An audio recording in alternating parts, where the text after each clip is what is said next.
Hello, everybody. Cheerio.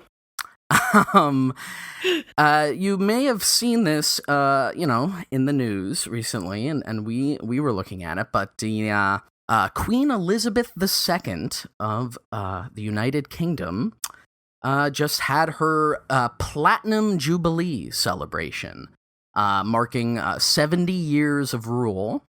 She's 96 years old, and you guys know that we're big fans of the British royal family, but also monarchy in general. I'm a huge monarchy head.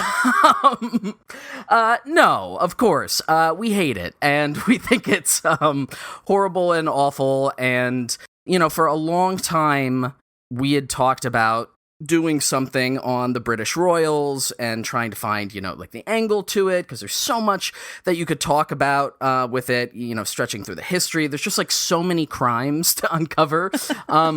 So this episode will by no means be a comprehensive account of all of that, but it'll be, a collection of some of the thoughts and stuff that we've looked into regarding the family, and then Queen Elizabeth herself and the Jubilee, and the sort of modern state of this very weird thing that exists in the world, which is the British royal family, and also as a sort of media sensation, and her as a figure in the midst of all this, and the way that both in the United Kingdom, which obviously we're not from, and I'm sure, if we have listeners and stuff from there that you probably have different insights on, but, being that we're from the United States, it's so weird to see this covered and talked about, and to see people get excited about it and stuff. And we'll get into this, these questions of public sentiment and stuff later on in more detail, but hey, maybe by the time we release this episode, she'll be dead. Yeah, I mean, that's the open question too. If she's actually, unless she already is, that's the thing that everybody jokes about all the time. Because she is so old, and they kept her in a bunker for the last couple of years or whatever. But so I think there's a couple of things to start off with in terms of why this was always something of interest. I know certainly for me, but again for both of us, right? It's that shared sentiment of why does anybody care about this? Why does this even exist, right? I remember, I think, my first memory of, thinking about it is when Diana died. Yes, same. Because my grandmother, who was born in Cuba and, came to the United States later on, became, obsessed with it. And so were all her friends who, only spoke Spanish. So it just kind of spoke to, the depth of the media sensation over this stuff, that there were all these Spanish language magazines and all this just Spanish language coverage of not just Diana, but then I realized, obviously, as I got older, a bunch of other royal family shit is just covered all the time in the main Spanish tabloids, which is just really fucking weird and interesting to me. I mean, similarly, my Spanish family was very heavily invested in that, and I remember when she died, I was at some kind of family event as a little kid, and I was woken up. They woke me up to tell me that she was dead, and they were all watching the news, and it was really hard for me to gauge who is this person, why there's a real life princess, what?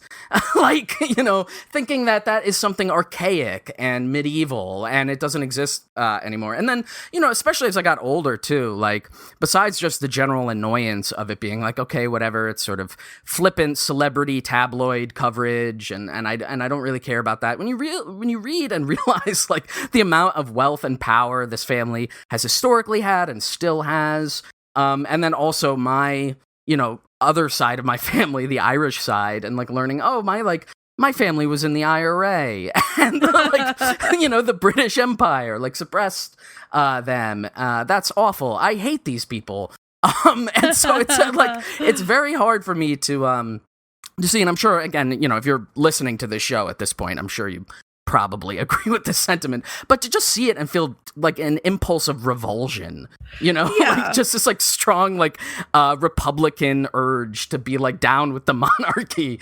And so let's talk about it a little bit. So I guess I'll start off with I wanted to talk about the House of Windsor, which is the dynastic family that Queen Elizabeth II is in, all of her kids. And I love the history of this for a couple of reasons. And I'm sure you probably know the first one about why it's called the House of Windsor. But I want to go through this chronologically. So the House of Windsor was originally a German dynastic house, and it was founded in 1826. It was the House of Saxe, Coburg, and Gotha. And I'm probably saying that wrong, but whatever. And so the first guy was Duke Ernest I of Saxe, Coburg, and Gotha.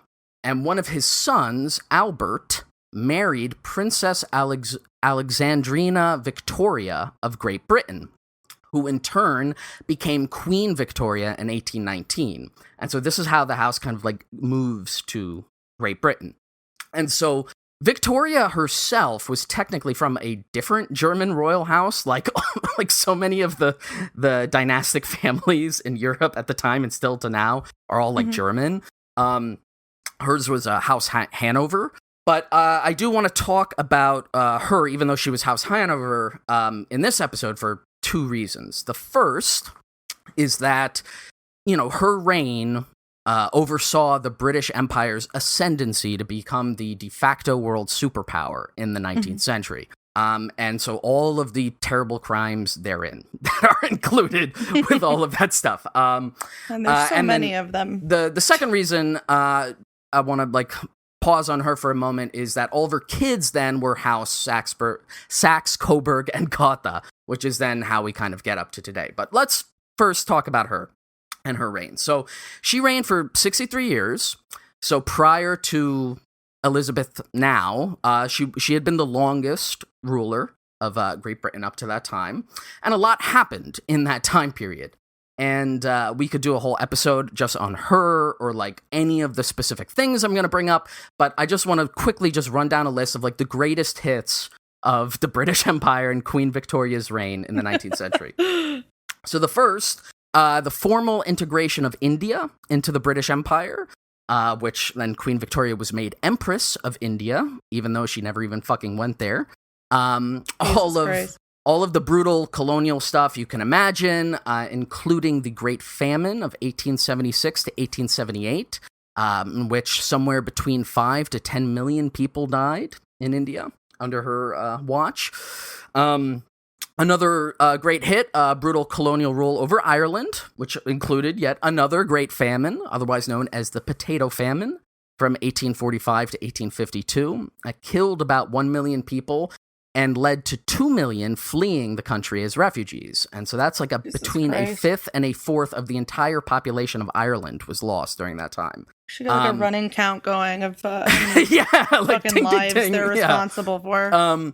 And, to draw the connection more specifically, again, to the house and the nobility, one of the big causes of the famine was absentee landlordism, where, rich Englishmen would be, come over and they would own all the shit there, like in any kind of colonial area, but then they would rule it from afar and they wouldn't manage it or take care of it or deal with any of the problems. And you can imagine in that case, and a lot of other cases too, the British did not try to really alleviate the famine, but instead focused on quelling the various rebellions that it caused.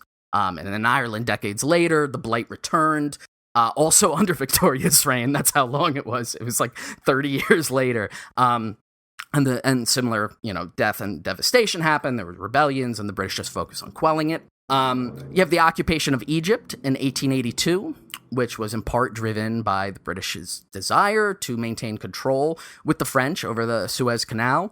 And the occupation lasted in different forms until 1952. 70 years. Then there was a scramble for Africa of the late 19th century, during which the British tried to link their Cape Colony, which then eventually became, South Africa, to Egypt, involved the conquest of the modern states of Sudan, Nigeria, Kenya, and Uganda, countless wars, deaths, subjugations, and immiseration that we all know, and that continue to have a legacy in the modern day. There was Britain's push for and involvement in the very pointless Crimean War, which killed 500,000 people, mostly from disease. This is the one that made Florence Nightingale very famous. This is sort of the discovery of all of our soldiers are dying of horrible diseases instead of battles. Maybe we should look into that. there's a ton of other imperialist and colonial wars and crimes that I apologize for not mentioning that also occurred during this period. But, then the big capstone one is under Victoria's reign, we have the development of this newfangled thing called industrial capitalism, which really did start by most accounts in Britain. And so all of the terrible slum conditions, the immiseration of the working class, the pollution of the earth, exploitation of natural resources, all the good stuff that we know and love today started then under her reign. So, in short, she sucks. Her family sucks. And of course, for all of this, when I was looking up and grabbing, the information from this from a bunch of different sources, occasionally you find these weird things where it's these roundabout arguments that well, she wasn't in charge. It's a constitutional monarchy. It was really her government doing it and blah, blah, blah. But it's ultimately who cares? If she's not responsible for them, why didn't she abdicate? Why don't any of these monarchs Why didn't she kill herself? Abdicate? Yeah. Why didn't she try to intervene? I mean, they do intervene in the, the democratic politics of the state when they want to. When it benefits them. Of course. But in any case, now let's briefly talk about her kids, the spawn of the Saxe-Coburgs and Gothas, which, is more pertinent to where we're going to end up going here. So Queen Victoria had 9 kids. Damn. Who all married into different royal houses and positions of power across Europe. And this was so impactful that, as we've talked about on the show before, and I know I've probably said to you 5 million times. I already know what you're going to say. By the time of World War I, so about a decade after she died, the rulers of Great Britain, Russia, and Germany were all her grandchildren and therefore first cousins. And that's why they thought a world war could never happen. Right, exactly, because they were all in the family. They would go on all these retreats together. It's the picture that you showed me, the first time you showed me that picture, and they just all look the same. Yeah, definitely look it up. I've probably said this before, but if you're listening to this, look it up. They really look identical. It's crazy. So striking. Yeah. But for this, she got the nickname the Grandmother of Europe, which is probably not something to brag about, considering that they all went to slaughter each other in a pointless war. And then, of course, 2 of those 3 monarchs not only were deposed, but had their entire monarchy abolished. Bye-bye. But another reason you might not want to brag about being the grandmother of all Europe is because her progeny were afflicted with hemophilia, which is, of course, was most famously known at that time to have been a problem for the last Russian Tsar and his young son, which led in part to them, getting this weird guy Rasputin into their family, which delegitimized them in the court and sort of distracted them from the problem. So it's, it's not... We should do a whole episode on Rasputin. That, I would love to. But it's not wrong to say that there's some connection there between that genetic disease and then the collapse of the Russian imperial state. So, hey, maybe not all bad. Currently, Thanks, Grandma. by the way, in Europe, in addition to the British line, of course, the modern monarchs of Norway, Sweden, Denmark, and Spain are all related to her. Wow. Anyway, when she died in 1901, her son Edward VII ruled briefly as king. And then when he died in 1910, his son George V became king. And now here's the crucial moment. In 1917, George renamed the family house from Saxe-Coburg and Gotha to the House of Windsor. And can you guess why? I don't know. Was it to make it sound more British? Yes, because it was in the middle of the First World War. Yeah, and the anti-German sentiment was extremely high. You need to make some distance there as soon as possible. It's a rebranding exercise. Wow.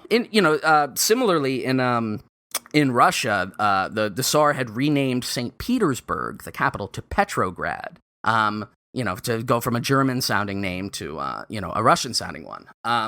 But it's still the same fucking people. It's the same family. Right. So George renamed it from Saxe-Coburg and Gotha to the House of Windsor. Subscribe for more World War I facts. He died in 1936. His son, Edward VIII, became king and then abdicated within a year to marry a wealthy American socialite, leaving the throne to his little brother, the stammering George VI, who was then king for the Second World War. You ever see that movie, The King's Speech? I have not seen The King's Speech. I have not either, because I don't give a shit. Is it about him, like, dealing with having a stutter? Yeah, it was about him. He got, and it did happen. He got, like, what do you call it, like a diction coach or something to help him, overcome his speech impediment, so that, like, when he would make a speech, especially in, like, the times of war or whatever, he could sound blah blah blah. I mean, I remember I'm not watching that. I remember seeing the fucking like trailer for that. Well, it must have come out when I was like 20, and just being filled with rage. What an underdog, this king. Yeah, exactly. They treat it like I remember in the trailer. I think it's like Jeffrey Rush, maybe. Oh yeah. And I remember in the trailer, I'm pretty sure the guy who plays his diction coach is like Jeffrey Rush, and he's like shouting at him like come on, you have to say it right or whatever. And yeah, they treat it like he's got so many disadvantages. He's literally fucking king. The fucking king. And it's not like he was governing during the war or whatever. Right. It's just we need you to put on your fancy outfit and make a speech. It's so important. Yeah. Anyway. So he died in 1952. And his young daughter, Elizabeth, became queen. I think she was like 25 or 26. Okay. And that's the one that we're still with today. There she is, ladies and gentlemen. So, before I cap off my thing about this wretched dynasty, a few other notable members of the House of Saxe, Coburg, and Gotha in the various different branches. Leopold II of Belgium was a Saxe, Coburg, and Gotha. He was most known in history for reigning over Belgium's colony in the Congo, during which time from 1885 to 1909, the Belgian overseers enacted genocidal atrocities and policies which killed somewhere between 5 and 15 million people. My God. The most notorious of which was cutting off the hands of African workers. And they would cut them off and put them in large piles, and often, people would just die from this having happened if they weren't, just maimed, which also led then to the development of the Belgian candy, which is a chocolate hand, which became very popular at the time because, it's a black hand, and it still is. Like, you could still get this. We talked about it when we did one of the other candy companies or something. Yeah, I don't remember when we talked about it, but I remember. Yeah, but you could still get those. His son, by the way, so Leopold. I think if you make and sell those, you should be shot. Yes, I mean it's like just like pure racism. It's terrible. Anyway, his son Albert I was the king of Belgium during the First World War.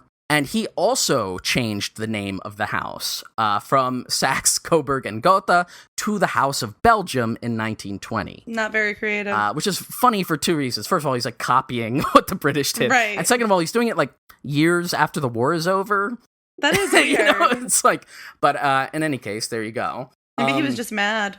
Another notable member was a guy named Simeon Saxe, Coburg, Gotha, who is still alive today. He was the last of the Bulgarian branch of the family. He had become king of Bulgaria in 1943 when he was only 6 years old, when his father had died. And then he fled the country with his family in 1946 when the monarchy was abolished. And you want to guess why the monarchy in Bulgaria was abolished in 1946? Take a guess. Of course, the Bulgarian monarchy had been on the Axis side, which, if you're keeping notes, was the bad one. In 1946, and so when the communists took over in Bulgaria, they abolished the monarchy. He fled. Did they kill them? I guess no. Alive, they fled. So no. Yeah. Well, here's the funny thing: he came back to Bulgaria. He came out of exile in 1996. So after the communist regime was gone, he formed a political party and he became prime minister of Bulgaria from 2001 to 2005. There's no fucking way. It's insane. It's like, what a comeback. Oh my God. That's crazy. One last one. So the main original ducal branch of the House of Saxe, Coburg, Gotha is still around today, and it had remained in power in Germany until it was abolished in 1918 during the German Revolution at the end of the First World War. when the Workers' and Soldiers' Council of Gotha told the reigning Duke of Saxe-Coburg and Gotha, this guy named Charles Edward, that his time was up. You're out of here. They were trying to, it was sort of like a nascent communist revolution happening, and they got rid of him. He still retained claimant to the title, although he lost all of his power, and he still also had much of his wealth. And this guy, Charles Edward, the last Duke of Saxburg, Coburg, and Gotha. What a mouthful that is. He then entered the scene of far-right politics in the Weimar Republic. Oh! And where do you think this ends up? Eventually, he became a Nazi. And he joined the stormtroopers. A lot of Nazis here. And then he later worked as a diplomat for the regime. So he wasn't just, like a low-level guy. He used his connections and his wealth to, like, barter his way up into the upper echelons of, the foreign ministry. He was put on trial at Nuremberg for crimes against humanity. He was imprisoned, but then he got out in 1950.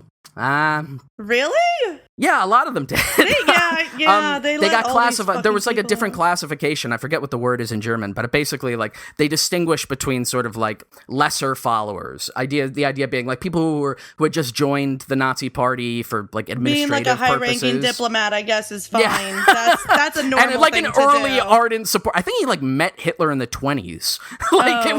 It was like a very early guy there. But anyway, he was let out of prison in 1950, although at that point he had lost much of his wealth and his health. And he died penniless in 1954, rest in piss. The title is still around, though, and his grandson, Andreas, Prince of Saxe-Coburg and Gotha, is still alive to this day. Oh. And he is the head of the ducal branch of the family. And here's a picture of him. Big Can you boy. see this? Yeah, I see him. What a fancy boy. Yeah. Definitely look up the picture on your own. He has a website. Does he have kids? I believe yes, he does. His website is princeandreas.com. /secrets/crimes. And it has all this shit about how he uses his money for charity or whatever. I couldn't exactly figure out where it had come from, but because again his grandfather had lost a lot of his money, but he is very wealthy. On Wikipedia it says he's a wealthy landowner. He's first cousin to Karl the 16th Gustav of Sweden. And he goes to those events. I think he got like some medal from Sweden as well. Again, appears to be a very wealthy man. He's still around, and he's got a lot of kids. So the house will go on in Germany, I guess, for the foreseeable future. That's so awesome. But in summation, the whole point is that like any dynasty of rulers that you look into, the House of Windsor is a really evil one. And again, there are like a million more details we could have gotten into over the long course of the history, or just talking about the history of the British monarchy in particular over the entirety of its existence. Deeply evil, deeply sick, deeply weird shit. But this is the milieu all around. This is the milieu from which the Jubilee wonderkind queen that everybody fucking loves now is coming from. Do you think that there's people that are like fans of like the low ranking absolutely members 100%, of the House yes. of because I was just looking at like that guy at one of Andreas's kids, and he like his picture on Wikipedia, he just looks like a weird like middle-aged like fuckboy kind of guy, and he fancies himself like an artist. Look at him, and I just wonder, like, is there somebody who like goes crazy for any news? His name is Hubertus. You think there's any like Hubertus heads that like just love him? He lives in Mexico.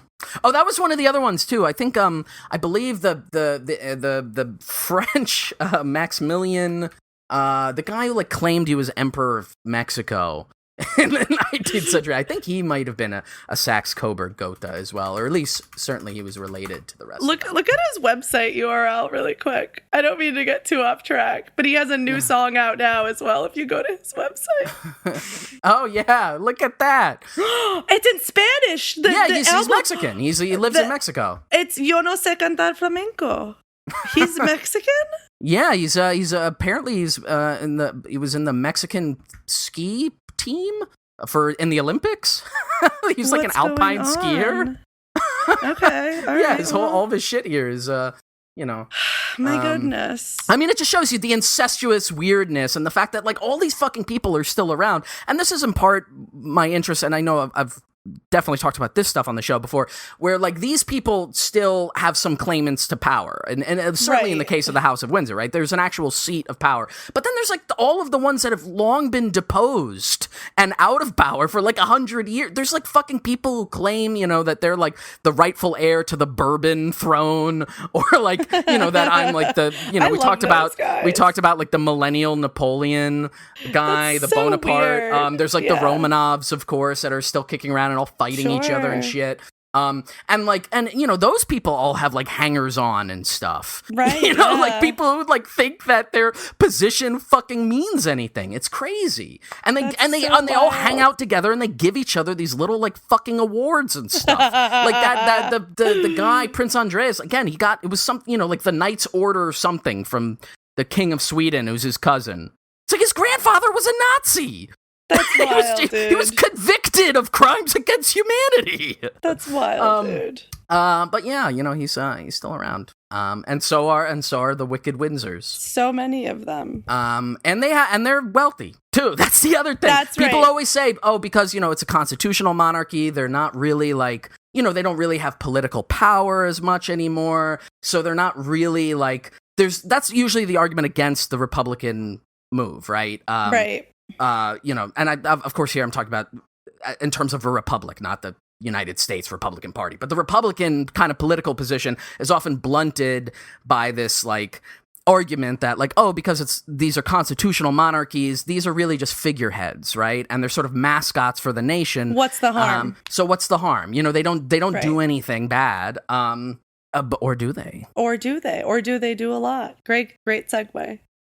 So I wanted to talk a little bit about their money and where it comes from, because like you were saying, Shane, they are just like extremely, extremely wealthy. There was some stuff that I read that said like it's unclear exactly how much money the Queen herself has and receives privately. Because it's mixed with like the state holdings and then like the personal wealth of the family. Right, exactly. So of course some of the money comes from taxpayers. Since 2011, that's through the sovereign grant. So this is money that goes directly from the government to supporting all like their activities as a royal family. And the basic agreement is that the Queen gets the grant in exchange for surrendering all profits from the Crown estate, which is their portfolio of properties, to the government. And then every year, the Queen is given an amount of money equivalent to 25% of the Crown estate's profits. It's an allowance. Basically, yes. And in addition to that, there's what they call, and I had not heard this before until I started looking into this, it's the privy purse. Oh my God. And that is the Queen's private income. And what that comes from is mostly the Duchy of Lancaster. And that is just like a huge, huge chunk of land. The rural estates there are over 18,000 hectares of land in England and Wales. And it's commercial, agricultural, and residential properties that the Queen and the family like make money off of. And that is where most of that private income comes from. And all landlordism. Yes. So we are canceling the Queen for being a landlord specifically. But yeah, that is where they get their private money. And I believe I read the Queen's personal net worth is supposed to be around like 500 million. And yeah, I saw an estimate like that. Yeah. And the money from the government is tens of millions of British pounds every year. Every year it goes up a little bit. I think it's going up more than inflation is going up. And that's for stuff like, revamping the palace, holding these really important public events like the Jubilee, which we'll talk about. And all of this is managed by the firm. They're like the public face of this, like... It's just called the firm? I think that's like the colloquial term for it. There's an article that also said Monarchy PLC. There's basically like the high level people. The business. The business. It's the mob. It's like the British mob. Yeah. Cosa Nostra. I think the person who coined the term the firm or started calling it a firm was Queen Elizabeth's father. He said, "We're not a Okay. family, we're a firm." That was King George the Sixth. It's the sixth, right? Yeah. So who gets to be a part of the firm has been like a source of like conflict or whatever. And you might have heard, people listening, if you're monarchy heads, I never actually watched the full interview, but if you watch the interview with Prince Harry and Meghan Markle, they talked about the firm and like, you know, the imposing presence of like how the firm so closely manages everything. And I'll read off who is in the firm, like the inner circle, in addition to the Queen. The members of the firm are 7 other royals. Prince Charles, who's next in line for the crown, his wife, Camilla, the Duchess of Cornwall, Prince William, second in line to the throne, and Kate, the Duchess of Cambridge, his wife, Princess Anne, the Queen's daughter, and Prince Edward, the Queen's youngest son, and his wife, Sophie, Countess of Wessex. So it's a very, very small little inner circle. But through this is how like all their staff is employed. So there's thousands and thousands of people. I think within the palace itself, there's like 1,200 people that are employed. All the servants and attendants. And, right. Yeah. And then outside of that, they have people to like manage all their other shit, like outside of the palace. It's just like a whole like machine, and it's all worth around $28 billion. That is a lot of money. 19.5 billion of that is in the Crown Estate, Buckingham Palace, almost 5 billion. The Duchy of Cornwall, 1.3 billion. Duchy of Lancaster, 748 million. Kensington Palace, 630 million. And the Crown Estate in Scotland, $592 million. So it is just like this huge, you know, it's a business. It essentially operates as a business. They want it to be viewed as like this sentimental, like historical, cultural thing, but it is just a business that is constantly pumping money into this family. Like, that's literally all it is. You know, one of the funny things I kept looking up, you know, is just trying to get an accurate idea of, like, how much land they own. Right. Because that's often, you know, a figure that's, like, thrown out and stuff. Yeah. And one of the things that kept coming up is, like, it would always say, like, here's, like, the nominal figure, here's probably the more realistic figure. And they say, but, you know, the Queen herself, you know, she lives in a relatively modest-sized house. It's the fucking palace! What the... It's a palace! It's literally a gilded palace! She's so poor, okay? She only takes a few $1 million per year. So the tricky thing in terms of figuring out how much land, and the reason why it's like the figure that always gets thrown out, is that if you look up like just like a list of like who are the largest landowners in the world, it usually says the British royal family is number one. And that's because technically the family and like her personally, like they own or like can lay claim to all of the land in the various Commonwealth states. So even though they don't necessarily directly own it, they can leverage it, and I think they still have the right to do that, like the legal right if something happens to the land and it lapses. I read it somewhere, and I don't care. It's some weird, you know, parochial fucking like, you know, ancient custom from whatever, the Magna Carta. It's crazy that's like still in effect. Yes, but they technically have that. So like, for example, you know, one of the things that gets thrown out is like she owns like 90% of the land in Canada. What? You know, like, but again, it's not like necessarily directly owned. But the point is, if you total up all the stuff that they like nominally lay claim to and are landowners of, right, via this like weird legal schematic, it's something like 6.6 billion acres. No fucking way. Which is like a sixth of the world's land. Oh my God. Of course, again, in terms of what they privately own and are like generating profit from, is like a lot less than that. But they're, you know, that makes Queen Elizabeth II, and by extension, then, you know, her wicked Windsor family. The wicked Windsors.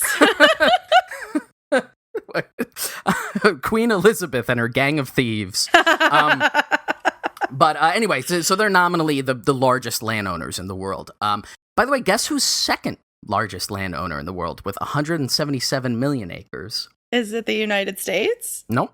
Think bigger. Is it one person? Not technically, no. Is it another company? It's another medieval institution. Is it Disney World? Nope. It's medieval. I thought it would be funny to call Disney World medieval. It's a medieval institution. Mm-hmm. Is it another royal house? Not exactly, but it's not exactly. You could probably consider it one. under Is it the a church? certain length. It's the Catholic Church. The Catholic 177 Church. million acres. And because, again, like I said, the British royal family doesn't directly own that 6.6 billion acres, it's probably likely that the Catholic Church is actually the largest landowner in the world. Oh my God. I didn't know that. What are they doing with it? I guess do they like technically own all the churches? Is that what it is? I think that's a big part of it. And guess what? That's all tax-free, baby. Tax-free, baby. Sorry, we can't tax them, but we will take your taxpayer dollars and use that to pay the queen. It's so important. But yeah, again, they're landlords, and I think too, like one of the reasons why I always like talking through the history and why, as my own personal weird invective barb, I will call them the House of Saxe-Coburg and Gotha instead of the House of Windsor or whatever, is that like fundamentally when you look at any of these royals and you look at any monarchy, any dynastic group, no matter what state they're in the current day, right? Which is to say, okay, they're all like obscenely rich. They're very foppish. I'm sure they don't do much work. They just kind of like laze about and get other people to do shit for them, or they entertain weird little flits of fancy and whatever they want to do. It's hard work to wave at people. Yeah, like all of those dynasties, like the beginning of every single dynasty is a warlord. It's somebody who just showed up somewhere with a bunch of armed guys and was like, now I'm in charge. Every nobleman is that. Yeah. That's all it is. You're either a warlord or you're a descendant of warlords. Yeah, it's all built on like slavery and murder and famine and war. Like that's literally all it is. There's no, which is again, and you can consider this whatever, too nerdy or philosophical or whatever, but I do think it's important. It's like that there is an important distinction between that and a sort of Republican or Democratic like perspective on like the legitimacy of political power, which says, political power is derived from the people, right? Like the people who are actually being fucking governed have some say in the way it's working, not just like a group of like syphilitic, hemophiliac, like fucking inbred descendants of warlords. Like it's just what, in any case. But hey, we got to celebrate them. And this, she's the longest lasting one, which I guess I would attribute to the fact that she's just, she happens to have been the ruler during the period of modernity when like medicine is greatly advanced and shit. I'm sure they're keeping her alive. She's, I think, 96? Almost as old as Dianne Feinstein. Oh God! Wow, she's not. I do think she's gonna be dead soon. Not Dianne Feinstein, the queen. But yeah, we could talk a little bit about the Platinum Jubilee. Tell me. I gotta say, I saw like a few headlines and stuff about this, and this is when I started thinking about doing the episode because I couldn't bring myself to actually look at any of it because I could just feel my fucking blood pressure rising. Yeah, well, I mean, like I think you said, this is to celebrate the queen being in power for 70 years. She's like the longest reigning queen in history now, and she's very healthy and still very alive. And what you probably saw and what a lot of our listeners probably saw was just the pageant. For those who don't know, because they don't live there, or like we're not paying attention to this, it wasn't just the pageant. It was like a whole weekend of celebrations. They did like a bank holiday and there were thousands of public events seen as like this big, like whole weekend of celebration, local events, in addition to like the stuff done by the crown itself. And it was estimated that the country would spend over $800 million over the weekend on these celebrations. For the pageant itself, I want to talk a little bit about that. If you guys didn't see it, it was like a whole day celebration. They like sounded the bells of Westminster Abbey, and the mounted band of the household cavalry led a gold stagecoach pulled by 8 Windsor gray horses. If you're not familiar with Windsor gray horses, those are horses whose only purpose is pulling these carriages for ceremonial processions. Mm-hmm. And what happened here in the beginning of that part in the pageant is what our listeners might have seen a clip of on Twitter, but Shane, I don't think you have, so I wanted to show it to you. Let me get past this ad, and then I'll play this little video for you. The title of the video really gives it away. Here it is. There's that gold stagecoach. And the crowd is cheering for it. They love it. They're waving. So fucking gaudy. Oh my God, that looks like shit. It's a hologram of the young queen being carted around in an opulent gold stagecoach. They're pulling an NFT. They're literally just dragging an NFT in a gilded fucking coach. Oh my god, dude. And that's footage of the queen, I think, from her coronation. And everybody's waving at it like it's real. Look at all those beautiful flags. All right, the Union Jack. It goes on for a whole other minute, but I just thought that was very funny, so I wanted to show it to you.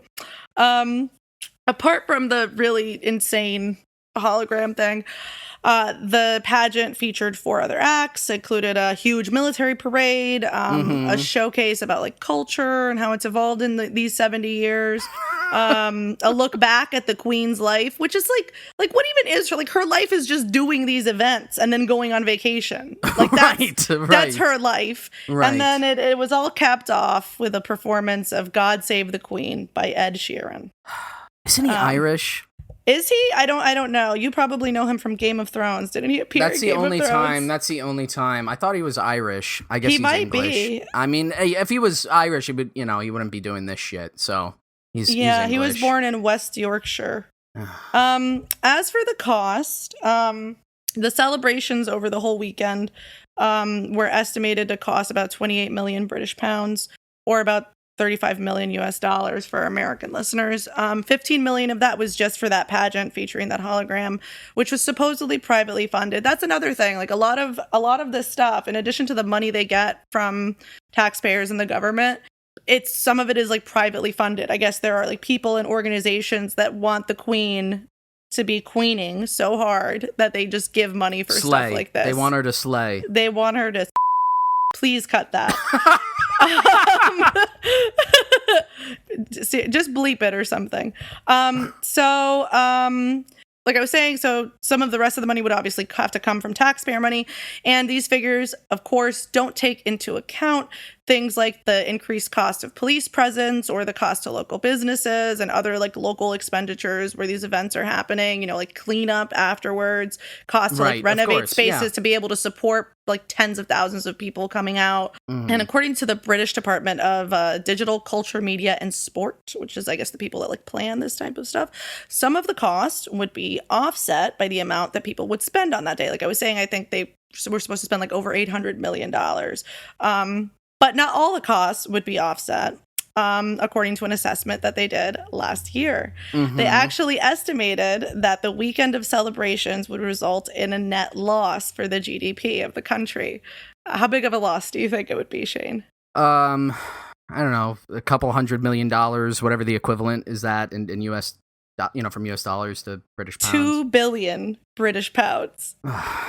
So overall, it cost the country over $2 billion this weekend of celebrations. And obviously, some people were not really happy about that. There's a lot of articles about like taxpayers and whatever having a problem with it. It's especially now, because there was also like what was it, like a few weeks ago or a month ago? We're in the middle of a pandemic. Yes, there was the fucking there was that video. What was it, Charles? It was like Prince Charles. Okay. Yeah. Well, then I'll save it to talk about later. But no, we can talk about it right now. The tweet from the Huffington Post said, perched atop a golden throne, bedecked in some of the finest clothes in all the kingdom, Prince Charles pledged that Parliament would help families struggling with rising costs. And he's just like, I'll send it to you so you can look at it. He's just like so decked out. Like the entire room is gold. It's like gaudily gold. It's cartoonish. It's Scrooge McDuck levels of fucking gold. Like literally just do it anywhere else.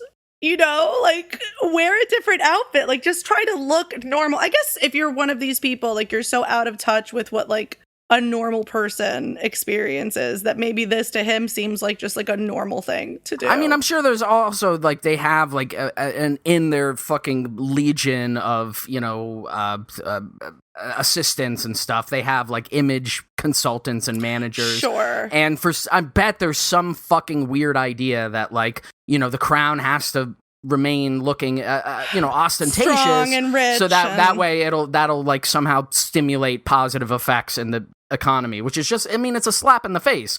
It's a slap in the face to sit on a golden throne and be like, we want to help people. It's like, why don't you sell the fucking throne? How much is that throne worth? Yeah, I feel like that throne could solve a lot of my problems. Absolutely. And I think, well, I guess that's a good segue then to talking about public sentiment towards the Queen and the royal family. The Queen is, I didn't know this. I guess it makes sense for a lot of reasons, and I'll get into a little bit of why in a second. But the Queen is like super popular. Like her approval rating has been like above 90% for a lot of her reign. Jesus Christ. Now it's not as high. I think the latest poll said that she's got an 82% approval rating. And I would be, you know what I'd be curious about? I'd be curious, like, how much of that is her personality. Like, I wonder what the number was if it was split in a survey. Like, what is your approval of the Queen and what is your approval of like the monarchy? And I wonder if there's a difference there. I can't say for sure, but well, what I was gonna say is like the 82% approval rating is the actual text says that 82% of British people believed her to have done a good job as Queen. And what that makes me think is like, what does that even mean to people? Right. What is the expectation? Right. What do people view as the Queen's job? What would be doing a bad job as a Queen? Not doing like enough events where like a hologram waves or whatever. Like, I don't know. And then as of 2021, I don't know how they would calculate this, but she supposedly remained the third most admired woman in the world, according to an annual Gallup poll. Girl boss. You know what? That makes me wonder who the other ones are. I don't want to get too off track, but who are the other? Who do you think is number one? You, sweetie. Oh, I was going to say Hillary Clinton. Yeah, I mean, probably. All right. Or maybe celebrities or whatever. I mean, it depends. Like, who's even included in the list? Right. Like, how do they even... Yeah. Like, how can Kim Kardashian compete with the Queen? Well, this website is not loading properly, so Beyonce, I guess there's right? no way to know. She's still very popular. She would be my number one. I don't know. Number one is Michelle Obama. Oh, sure. Yeah, that makes sense. That's not bad. Number two is Angelina Jolie. And then, and then the Queen behind Angelina. Angelina's way hotter. So why is she so popular? And that's what I wanted to talk about with like the symbiotic relationship that they have with the tabloids. Sure, right. Yeah. And this is something that, again, in that interview that Harry and Meghan did with Oprah, if anybody watched it, they talked a little bit about that because they've had a relationship with the tabloids there that goes back to the 20s. And it's like a mutually beneficial arrangement. The royal family gives them access. The royal family gets exposure that helps them justify their existence, which is unjustifiable. Helps them justify their publicly funded security, because that is publicly funded, their expensive little parties. And the tabloids, of course, get a steady stream of royal content so they can sell their papers. And it's like, that just makes me think like this is a media relationship that's been like fully managed by these elite people at the top. They've basically like forced this to be like a popular interest for people. Right, you know what I mean? Like if it's in every fucking newspaper, when you go to the newsstand, you're going to have to fucking read about it. Like you don't have a choice. It's just like pushed on you.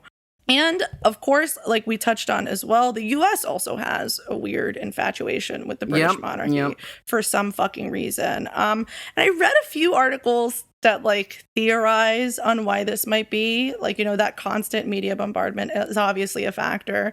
I mean, not even in the US, but even in other countries, like we were saying, like media gets published in like multiple languages. There's people that don't even speak English that know about this. And one of the main things that comes up when people are talking about this is that Americans are interested in it because it's weird, which I guess is possible. Sure, I do think that the way that most of the people that I've ever talked to in the United States who were like in my age group and had some interest in this stuff, or like thought it was like fun and like, oh, and like cute, like let me just follow this. It seemed to be like a combination of like general like sort of just celebrity news stuff, and also this like weird fixation on like, oh, it's this like quaint little thing. It's like a fairy tale. There's like kings and queens and princes and princesses, and isn't that like sort of fun and whimsical and whatever? I guess being so detached from it, it does seem like a magical thing. And then I think that part of what has fueled the interest of younger people, maybe in like our generation and younger, probably was Prince Harry marrying Meghan Markle, who is an American actress, who like, even though she was like already famous and an actress, like compared to like becoming a princess, it's like, that's like the dream of every little girl to like get to become a princess or whatever. And I'm sure that was that's part of it. And then of course, as we know, Harry and Meghan stepped back from their quote unquote royal duties of like attending these parties of and doing stuff. nothing. And they moved to LA and became podcasters. That's not a joke. They did that. Okay. They actually, I think they never have released, I tried to look it up, and from what I saw, they never actually released their podcast.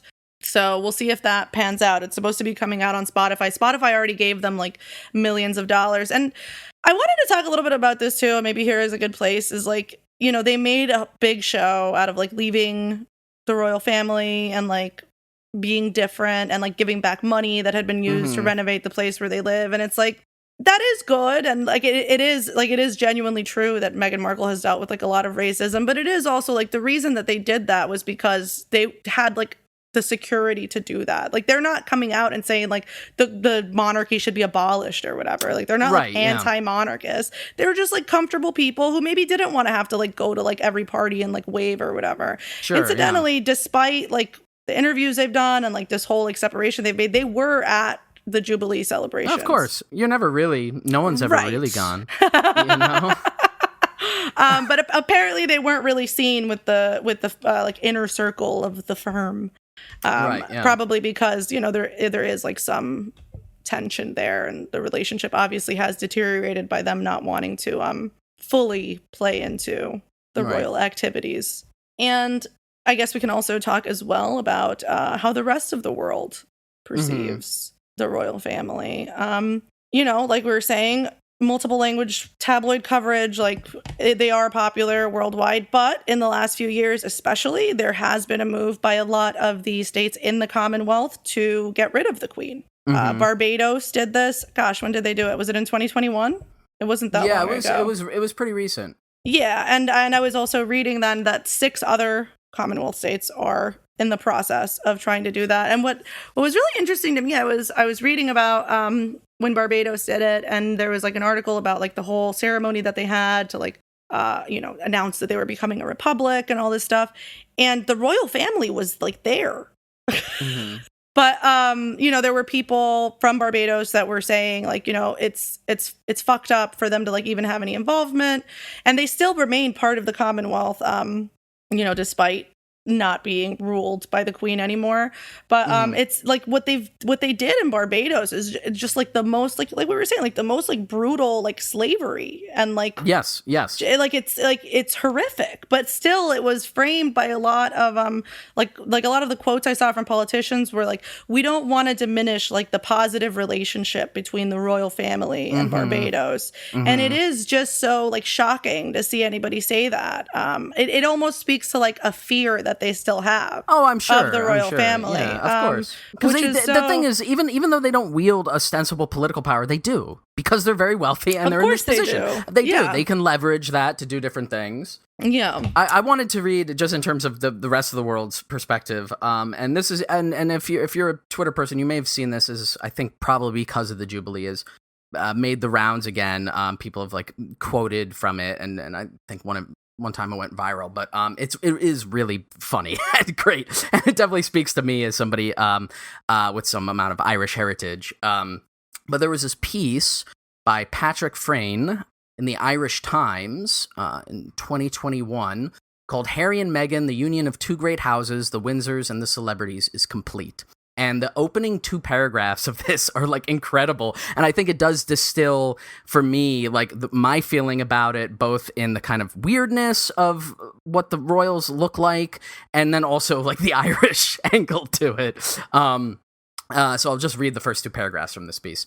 Quote, "Having a monarchy next door is a little like having a neighbor who's really into clowns and has daubed their house with clown murals, displays clown dolls in each window, and has an insatiable desire to hear about and discuss clown-related news stories. More specifically for the Irish, it's like having a neighbor who's really into clowns, and also your grandfather was murdered by a clown." Oh, God. Beyond this, it's the stuff of children's stories.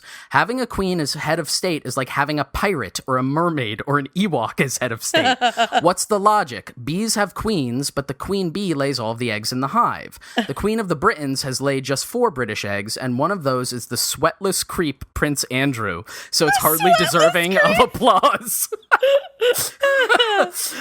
It's a great invective riddled piece that I That's really good. But I think the clown thing really does that's it. It's like absurd. Yeah, it's like why? Because it's all like, at least, and I'm not saying this makes it better, to be very clear.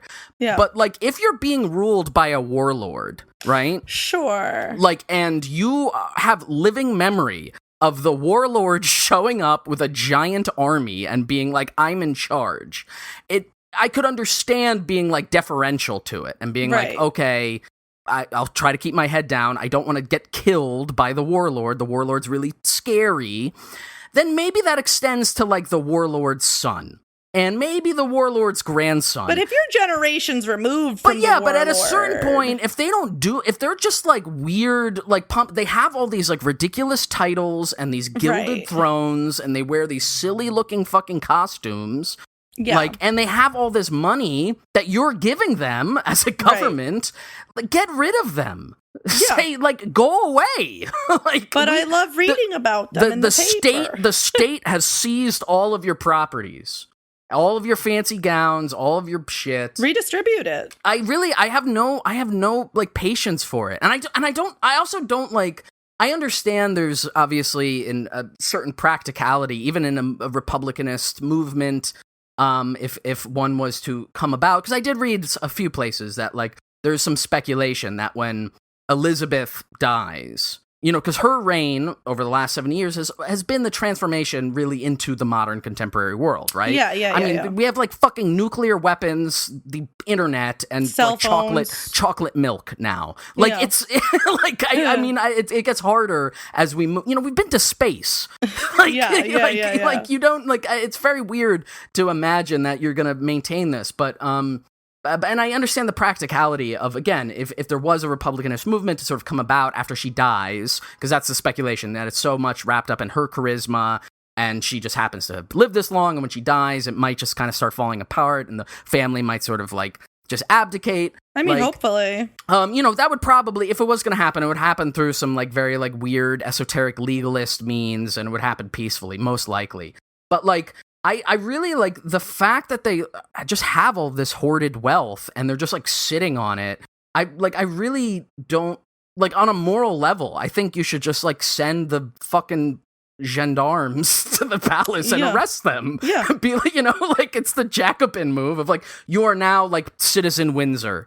You have been stripped of your titles. We've fucking gets thrown in the dustbin of history, and you can either live out as a regular citizen or like be beheaded by the mob outside. Your choice. Like I don't know. It's a very weird. I guess again, it's like anything that's sort of wrapped up in the auspices of power and wealth and tradition. That it remains acceptable to people, but not on this program. Goddamn, not on this program. You won't find that type of content here. I don't think we talked about the pedophile son. Oh, yeah. I mean, again, that's the thing, too. I was just thinking about it because I remembered that I came across an article that said, like, Prince Andrew will be absent from the celebrations. Mm-hmm. He was supposed to go to, like, something in, like, the cathedral, like, to cap off the weekend, but supposedly he tested positive for COVID.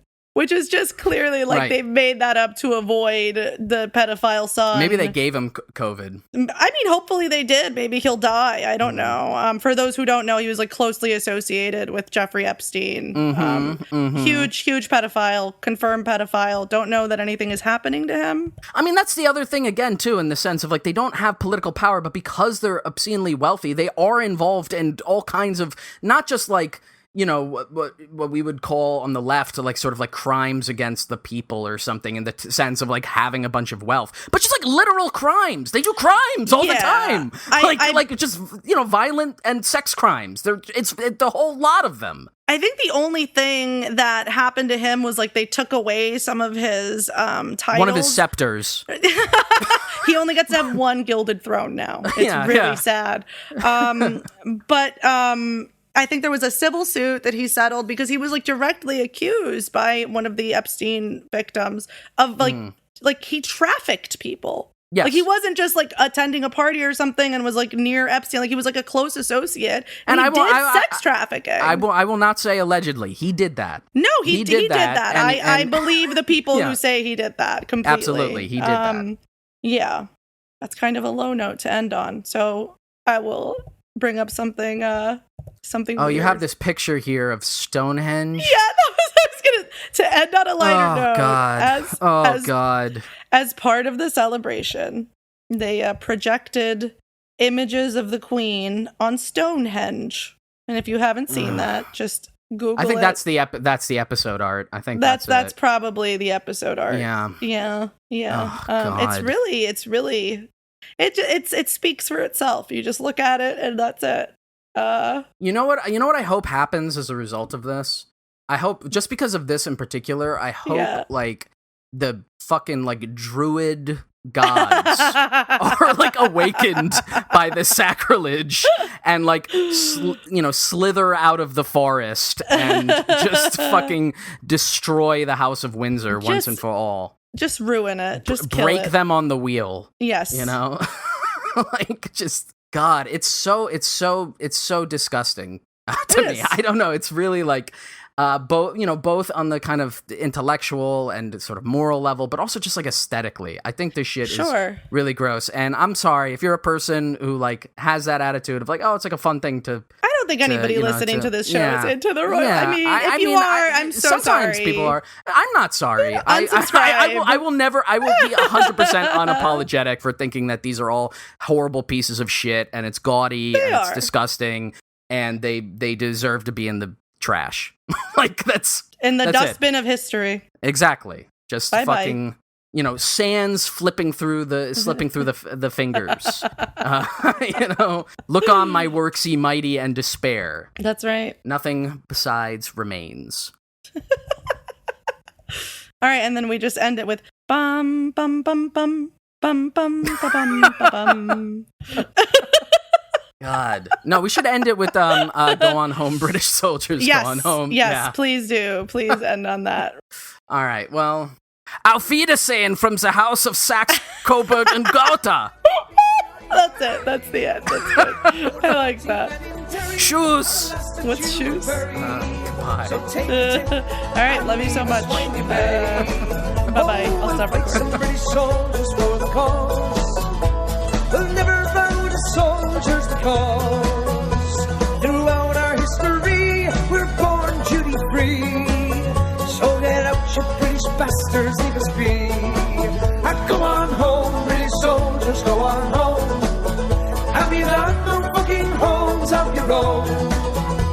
For 800 years we fought you without fear, and we'll fight you for 800 more.